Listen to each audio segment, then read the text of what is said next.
What do you get when you add 1 plus 1/4 plus 1/9 plus 1/16, and keep going forever? Each term is 1 over n squared. It looks like it should converge to something boring. But the answer is pi squared over 6. Pi. In a sum that has nothing to do with circles. This is the Basil problem.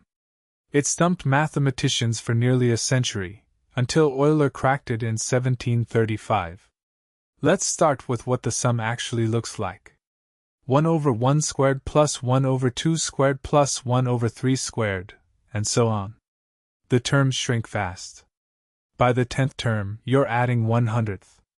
By the 100th term, 1/10,000th. The partial sums creep upward, approaching some limit. But what limit?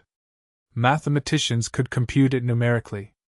They knew it was close to 1.6449. But nobody could find an exact closed form. For 90 years, this was an open problem.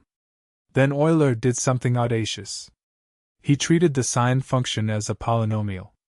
You probably know that sin x equals x minus x cubed over 6 plus x to the 5th over 120, and so on. Euler said sin x is 0 at x equals 0, pi, negative pi, 2 pi, negative 2 pi. So just like any polynomial, it can be written as a product over its roots. Divide both sides by x, and you get sin x over x equals the product of 1 minus x squared over n squared pi squared, for n from 1 to infinity. The left side has a Taylor series. The right side is an infinite product. Now here's the trick. Expand that product and look at the coefficient of x squared on both sides. On the Taylor series side, the x squared coefficient is negative 1/6. On the product side, collecting x squared terms gives negative 1 over pi squared times the sum of 1 over n squared.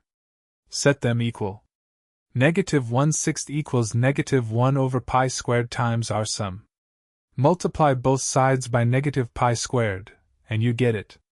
The sum of 1 over n squared equals pi squared over 6. That's 1.6449 and change.